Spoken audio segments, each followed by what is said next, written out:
इस कार्यक्रम का भुगतान किया है क्रिप्लो डॉलर मिनिस्ट्री ने।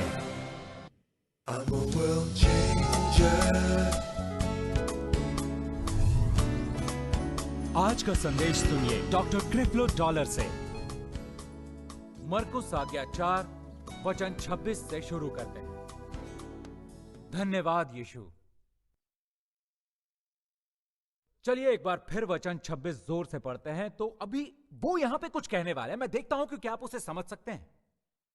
वो आपको मूलभूत बुनियादी बातें बताएंगे जो राज्य के काम करने के लिए और उसके परिणाम प्राप्त करने के लिए जरूरी है। चलिए देखते हैं आप क्या समझते हैं। वचन 26, फिर उसने कहा, परमेश्वर का राज्य ऐसा है जैसे कोई मनुष्य भूमि पर बीजें छींटे और रात को सोए और दिन को जागे, और वो बीज ऐसे उगे और बढ़े कि वो ना जाने।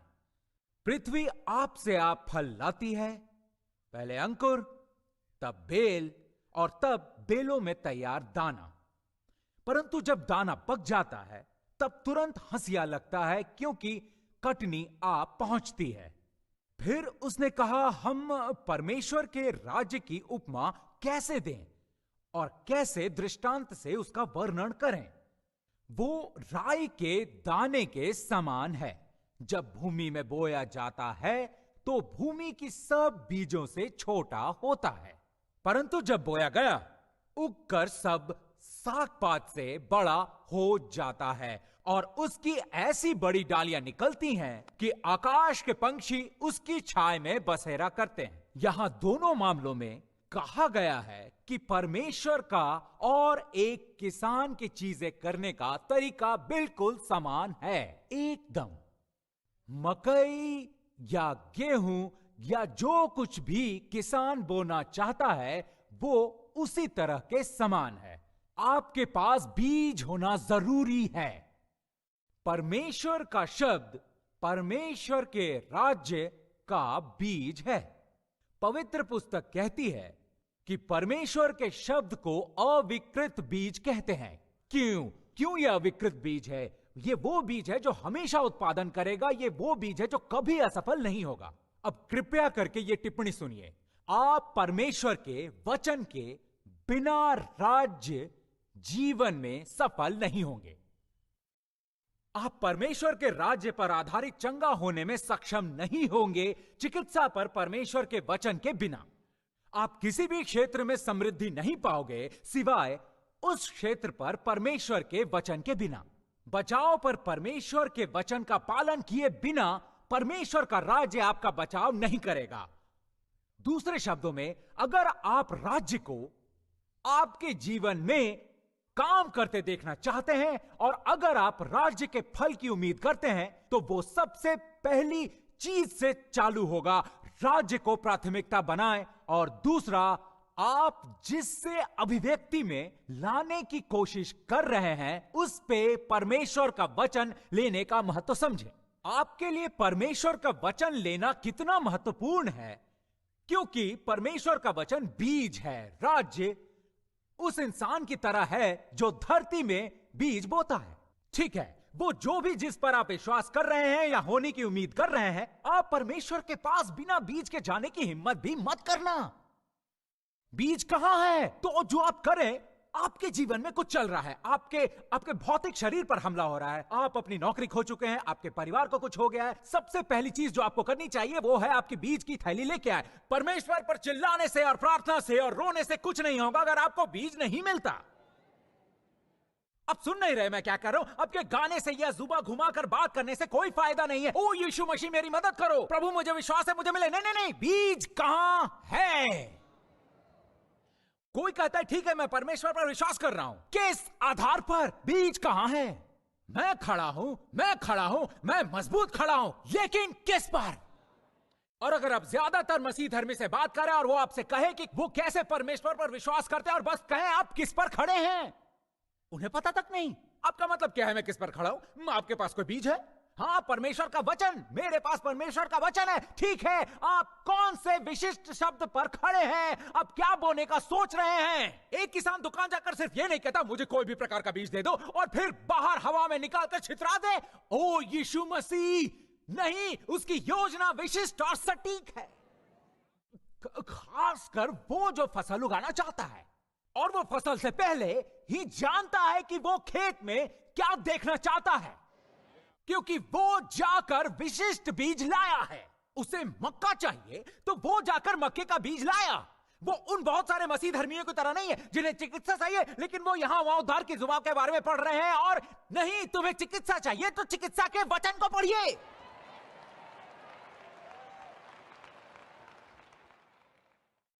आपको समझ में आया? क्योंकि हम राज्य में काम करने की कोशिश कर रहे हैं, हम राज्य में काम करने की कोशिश कर रहे हैं, लेकिन वो फिर बढ़ता है और कहता है कि परमेश्वर का राज्य उस उद्यमी की तरह है जिसके पास बीज हो, और फिर वो कहता है कि वो बीज बोया। तो हम जानते हैं कि हमें बीज मिलता है और हम उसे बोते हैं। सुनिए, पहले हमें बीज मिलता है और हम उसे बोते हैं। तुम्हें बीज मिलता है और फिर तुम बोते हो। और कई मसीही धर्मी प्रार्थना घर से बीज लेते हैं, लेकिन वो जमीन में उसे बोते नहीं। बीज खलिहान में रहकर कुछ नहीं उगाएगा। मक्के के बीज थैली में खलिहान में कोई फसल नहीं देंगे। गेहूं के बीज थैली में खलिहान में, सेब के बीज थैली में खलिहान में कोई फसल नहीं देंगे। किसी को मेहनत करनी होगी, किसी ना किसी को तो काम करना होगा। बीज अपने आप थैली से बाहर निकलकर खुद ब खुद जमीन पर छलांग नहीं लगाएगी। ऐसा ही कई मसीही धर्मी सोचते हैं। वचन पवित्र पुस्तक से अपने आप बाहर आएगा और जब वो सोए हैं उनके अंदर चला जाएगा और उन्हें वचन प्राप्त हो जाएगा। ये उसी तरह काम करता है। आप अपने पड़ोसी को उठाइए और कहिए, काम पर चलो। बगल में मुड़िए और कहिए कि काम तो करो।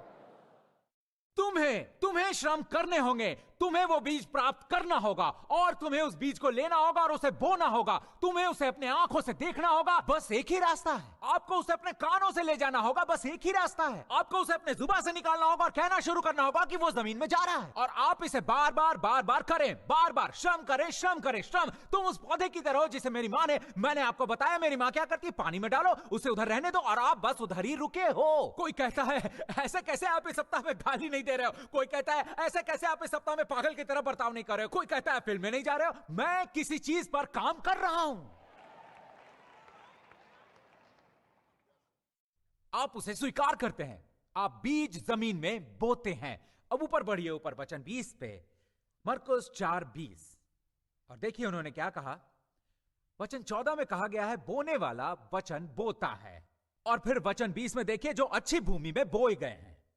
अब देखिए क्या होता है जब बीज अच्छी जमीन पर बोया जाता है। आपको समझना होगा कि आपके भीतर क्या है। पवित्र पुस्तक का कहना है कि मनुष्य के भीतर परमेश्वर का राज्य है। क्या आप समझते हैं कि आपके भीतर आपके पास एक दिल है या फिर जमीन जो शब्दों के बीज उपजाती है, चाहे वह नकारात्मक शब्द हो या सकारात्मक शब्द हो। जब वो आपके आंखों के और कानों के द्वारा जाते हैं और मुंह से निकलते हैं, तब आपके दिल के जमीन पर जमा हो जाते हैं और आपके दिल से बाहर बढ़ना शुरू करते हैं। वो भौतिक हो जाएंगे, जीवन प्रकट करेंगे। और अगर आपको उसमें सारे गलत शब्द जाते सुनाई देंगे तो वो सब आपके दिल के भीतर घुस जाएंगे और वो सारे गलत शब्द जीवन का उत्पाद करेंगे। ठीक है, तो अब एक मसीह धर्मी होने के नाते आपको अधिकार लेना होगा और अपने प्रभुत्व का उपयोग करना होगा ये निर्धारित करने के लिए कि आप अपने दिल की जमीन पे क्या बोना चाहते हैं। ये शैतान का काम है कि आपके आंखें, कान और मुंह पर हावी होना और परिस्थितियों द्वारा आपके दिल की जमीन पे उसके बीज बोने की कोशिश करना। और जो दिल के भीतर होता है वो बाहर आ जाता है और उससे ही हम जीवन कहते हैं। ठीक है, अब देखिए वो वचन 20 में क्या कहता है। वचन 20 में कहा गया है और जो अच्छे भूमि में बोए गए, ये वो है जो वचन सुनकर। देखिए ये इस एक तरीके से भीतर आते हैं, शब्द सुन के। वे शब्द सुनते हैं, लेकिन देखिए वो क्या कहते हैं, ग्रहण करते हैं और फल लाते हैं, कहिए कि प्राप्त हो। आपको पता है कि शब्द प्राप्त करने का क्या मतलब है? इसका मतलब है कि आप उस पर कब्जा करेंगे। इसका मतलब है कि जब मैं शब्द प्राप्त करूंगा मैं उसका मालिक होऊंगा। मैंने पवित्र पुस्तक देखा है और यह कहता है उसकी पट्टियों से मैं स्वस्थ हो रहा हूं। और आपको पता है इसका क्या मतलब है? अब मैं नहीं पढ़ रहा हूं कि उसकी पट्टियों से मैं स्वस्थ हो रहा हूं। जब मैं उसका अधिकारी बन रहा हूं तब मैं उसे मेरा बना रहा हूं। मैं वही बोल रहा हूं जो लिखा गया है और मैं उसका अधिकारी हूं। अब यह मेरा व्यक्तिगत अधिकार है। अब मैं इस पवित्र पुस्तक के आधार पे स्वस्थ होने का अधिकार रखता हूं। अब कोई पूछेगा कि अधिकारी क्यों होना चाहिए? बिना इसे प्राप्त किए आप इसकी रचना कभी नहीं कर सकते। फर्क क्या है? गर्भाधान तब होता है जब आप गर्भवती होती हैं, पर आपका शुक्राणु पे अधिकार होना चाहिए ताकि आप उसकी रचना कर सकें जो इससे जन्म लेने वाला है। मैं इस शब्द का अधिकारी हूं, मैं इसे प्राप्त करता हूं, मैं इससे मेरा कहूंगा, मैं इससे मेरा नाम दूंगा, और जो भी बीज मुझे मिलेगा वो बीज मेरा होगा। अब मैं अपने बारे में बात कर रहा हूं। मैं उसकी पट्टियों से चंगा हो जाऊंगा नहीं, मैं उससे चंगा हो जाऊंगा जो मैंने वचन से प्राप्त किया। अब इसे रख लो। अब यहां चुनौती है, परिस्थितियां उन चीजों पर कब्जा करने की कोशिश करेंगे जिनको तुमने हासिल किया था। भावना में एक रेपो आदमी है,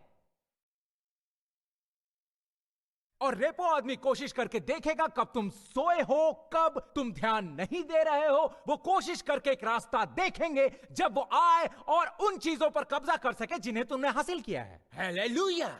अब अगर तुम लड़ाई लड़कर चीजों को बचा लो जिनको तुमने हासिल किया था, तो रचना अपने आप हो जाएगी।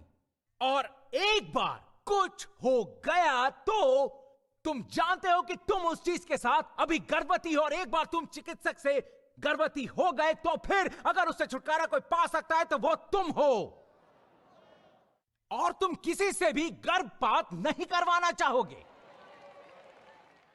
और क्या होता है जब आप गर्भवती हो? आप मेहमान के आने की तैयारी शुरू करते हो।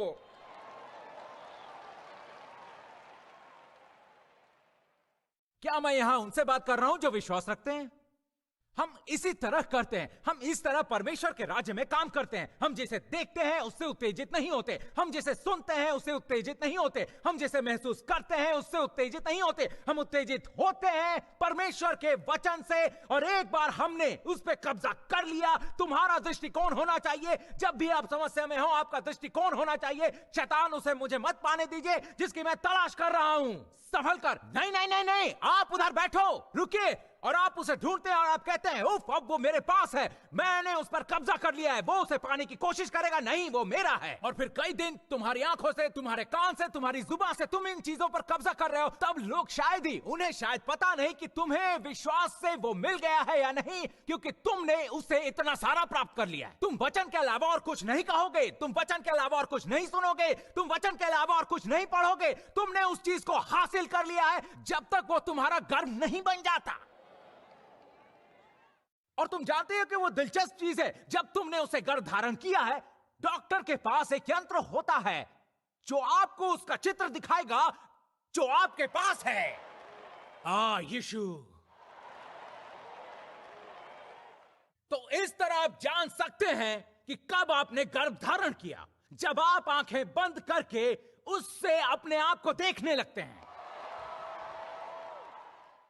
ये देखो, ये देखो, जब आप अपनी आंखें खुली रख सके और अपने आप को यह करते हुए देख सके, जब आप अपने आप को यह करते हुए देख सके, आंखें खुली हो या आंखें बंद हो, फिर तुम जानते हो तुम गर्भवती हो, तुम जानते हो तुमने पा लिया है। और जो भी एक इंसान सोच सकता है उसे कोई भी नहीं रोक सकता, नहीं रोक सकता, क्योंकि हम चलते हैं।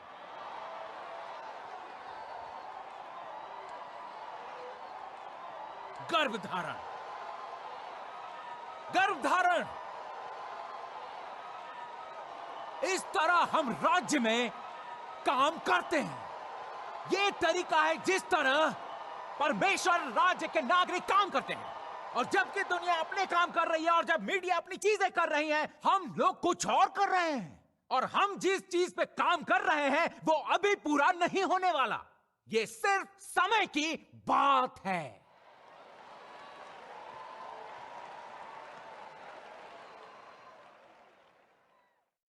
तुम जानते हो तुम गर्भवती हो, बच्चा वहां कल नहीं आएगा, लेकिन वहां बच्चा रहेगा, सिर्फ समय की बात है।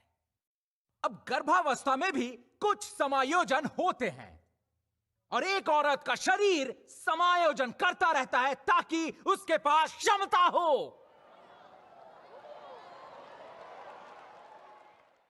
इस बच्चे को संभालने के लिए अब तुम परमेश्वर पर किसी चीज के लिए विश्वास नहीं करते और कुछ चीजों को बदलने के लिए तैयार ना हो। कुछ तो बदलना चाहिए, कुछ तो समायोजित करना चाहिए। तुम बस हर तरह की चीजें नहीं खा सकते, तुम्हें संतुलित भोजन करना होगा अगर तुम चाहते हो कि तुम एक सही बच्चे को जन्म दे सको। कुछ चीजें बदलनी पड़ेंगी। तुम सिर्फ गालियां और गड़बड़ और फिसल और गर्की और फिसलने और भोजन और जीत नहीं सकते और बाकी सब चीजों और एक सही तरीके के बच्चे को जन्म देने के बारे में सोचो। तुम नहीं चाहते कि कोई विकृति हो जब तुम जन्म दो।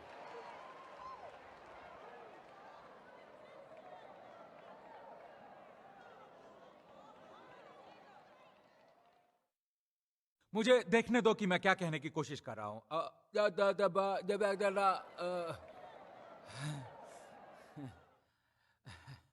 मरकुस 4:20 ने कहा, तुम वचन को सुनो, फिर वो उसे प्राप्त करते हैं और फिर देखो अब क्या होता है, और फिर क्या होता है, और वे आगे फल देते हैं। लेकिन उस माप में नहीं, कुछ 30 गुना, 60 गुना और कुछ 100 गुना। वो उस पर निर्भर करता है कि तुमने क्या किया जब तुम गर्भवती थे। वो कैसे बाहर आता है वो उस पर निर्भर होगा कि तुम क्या करने के लिए तैयार थे जब तुम गर्भवती थे। ठीक है, अब मुझे तुम्हें वास्तविक चीजें होते हुए दिखानी है। जय परमेश्वर, मुझे तुम्हें उस इंसान के दिल में बसा परमेश्वर का वचन दिखाना है जो एक मानव को जन्म देने वाला है। लूका 1 पर जाइए, क्योंकि मैं आपको बता रहा हूं कि ये शब्द शारीरिक रूप से उत्पादन कर सकते हैं।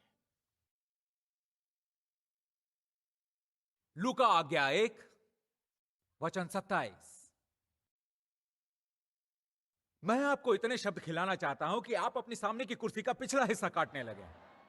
मैं आपको इतने शब्द देना चाहता हूं कि आप अपना बेग निकालेंगे और उसको अपनी उंगली पर घुमाएंगे, बिल्कुल ऐसे।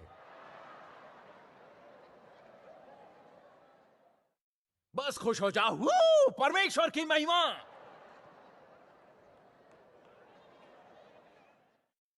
सिस्टर बेटी, आप ठीक है क्या?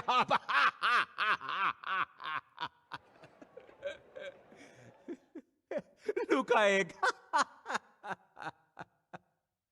अब ये यीशु की जन्म की कहानी है। अब वहां कोई भौतिक शुक्राणु ने मैरी में प्रवेश नहीं किया जो यीशु के गर्भधारण का कारण था। वहां कोई आदमी कुछ करने के लिए नहीं था। मैरी सवाल कर रही थी कि ये सब हम कैसे करने वाले हैं? यहां कोई आदमी नहीं है, यहां कोई शारीरिक शुक्राणु नहीं है।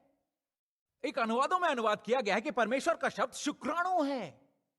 ये देखिए वचन 27, एक कुंवारी के पास, लूका 1 वचन 27, एक कुंवारी के पास भेजा गया जिसकी मंगनी यूसुफ नामक दाऊद के घराने के एक पुरुष से हुई थी। उस कुमारी का नाम मरियम था। ठीक है, अब एक लड़की जिसकी शादी नहीं हुई थी और एक कुंवारी जिसकी मंगनी के बाद शादी होने वाली थी। एक लड़की जिसकी शादी नहीं हुई थी और एक कुंवारी जिसकी मंगनी के बाद शादी होने वाली थी। एक स्वर्गदूत ने उसके पास भीतर आके कहा, उसके पास कोई मुलाकात करने आया था। स्वर्गदूत ने उसके पास भीतर आके कहा कि आनंद करो और तेरी जय हो, तुझ पर ईश्वर का अनुग्रह हुआ है, प्रभु तेरे साथ हैं। वो उस वचन से बहुत घबरा गई। मैं समझता हूं, आपको पता है, वो घबरा गई थी और वो कह रहा था और वो सोचने लगी ये किस प्रकार का अभिवादन है। स्वर्गदूत ने उससे कहा, हे मरियम, भयभीत ना हो। अब यहीं रुकते हैं। भयभीत ना हो। अगर कोई एक चीज है जो आपके जीवन में शब्द को गर्भपात से फेंक सकती है, वो है डर। अपने पड़ोसी से कहिए, डरिए मत। दूसरी ओर मुड़िए और कहिए, डरिए मत। स्वर्गदूत ने उससे कहा, भयभीत ना हो, यह सब मुमकिन नहीं होगा अगर तुम डरोगी। आप वहां परमेश्वर पर विश्वास रखे बैठे हैं तो वो कुछ काम का नहीं अगर आप डरे हुए हैं। राज्य और राज्य से प्राप्त होने वाली चीजें कम हो जाएंगी अगर आप डर से संचालित हो रहे हैं। सबसे बड़ा डर जो शैतान चाहता है कि जो विश्वासियों में हो कि जो परमेश्वर ने हमें वचन दिया है वो कभी पूरा ना हो। वो चाहता है कि आप डरे कि बीज कभी उपजे ही ना। लेकिन परमेश्वर के शब्द को अविकृत बीज कहा जाता है। वो जरूर उत्पादन करेगा, वो जरूर आगे बढ़ेगा। आपके डर का मतलब है कि जो परमेश्वर ने आपको वचन दिया है, आप उस पे शक कर रहे हैं, उस पे अविश्वास दिखा रहे हैं। तो कभी आप किसी चीज पे विश्वास कर रहे हैं और एक विचार आता है, मुझे पता नहीं ये काम करेगा कि नहीं। आप उसका विचार छोड़ दें। जोर से बोलिए, मुझे परमेश्वर में विश्वास है, सब ठीक हो जाएगा और मुझे विश्वास है मुझे सब अभी प्राप्त हो जाएगा। धार्मिक होने के नाते ये आपकी लड़ाई है। वो उस चीज का गर्भपात करने की कोशिश करेगा। आप करें नहीं नहीं नहीं नहीं, मैं अपना मुंह का, अपने आंखों का, कानों का, जो सारी चीजें मेरे पास है उसका उपयोग करूंगा। जब तुम मेरा सामना कर रहे होगे तुम्हें वो विचार छोड़ देना होगा। आपको वो विचार पकड़ना होगा। आप कुछ सुनेंगे नहीं, आप वो विचार नहीं पकड़ेंगे। आप नकारात्मक विचार या गलत विचार